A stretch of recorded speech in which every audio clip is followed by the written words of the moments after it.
Kejaksaan Agung menetapkan 3 tersangka baru dalam kasus timah dan impor gula, termasuk kasus ekspor minyak sawit mentah. Salah satu tersangka, Direktur Pemberitaan JAK TV, dijerat dengan pasal perintangan penyidikan. Kejaksaan Agung menahan dan menjerat Direktur Pemberitaan TV lokal di Jakarta dengan pasal perintangan penyidikan.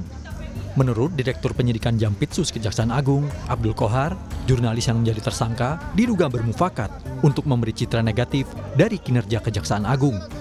Pencitraan negatif dilakukan melalui pemberitaan dan konten media sosial maupun aksi demonstrasi dan diskusi.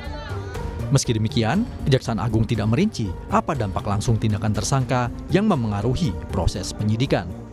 Terdapat permufakatan jahat yang dilakukan oleh MS, JS bersama-sama dengan TB selaku Direktur Pemberitaan JAK TV untuk mencegah, merintangi atau menggagalkan secara langsung atau tidak langsung dalam penanganan perkara tindak pidana korupsi tata niaga komoditas timah di wilayah IUP di PT Pertamina Tbk dan tindak pidana korupsi dalam kegiatan importasi gula atas nama tersangka Tom Lembong, baik dalam penyidikan, penuntutan maupun pemeriksaan di pengadilan.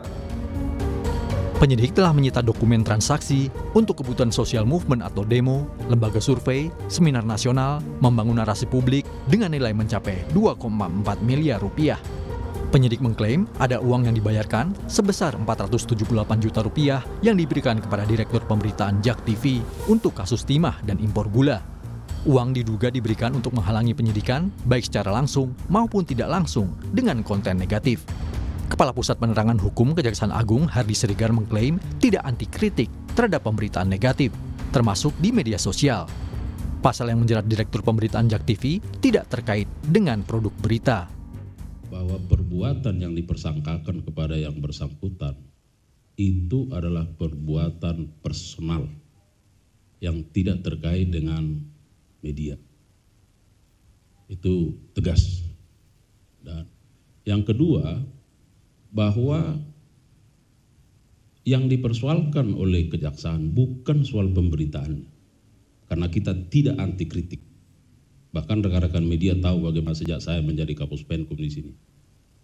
Tetapi yang dipersoalkan adalah tindak pidana permufakatan jahatnya. Ketua Dewan Pers Nini Rahayu menemui Kejaksaan Agung terkait penetapan Direktur Pemberitaan JAK TV sebagai tersangka perintangan penyidikan. Nini menyebut akan memeriksa karya jurnalistik yang dibuat oleh Direktur Pemberitaan JAK TV. Menurut Kejaksaan tadi digunakan untuk melakukan rekayasa permufakatan jahat.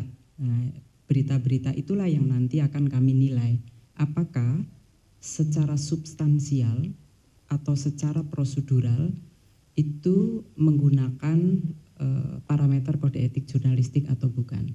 Kami ingin memastikan terlebih dahulu. Produk dan perilaku jurnalistik masuk dalam ranah etika jurnalistik yang ada di bawah pengawasan Dewan Pers. Kejaksaan Agung harusnya berpijak pada Undang-Undang Pers, di mana seharusnya mengadukan terlebih dahulu ke Dewan Pers. Jika ditemukan adanya pidana, barulah prosesnya diteruskan ke aparat penegak hukum. Tim Liputan, Kompas TV.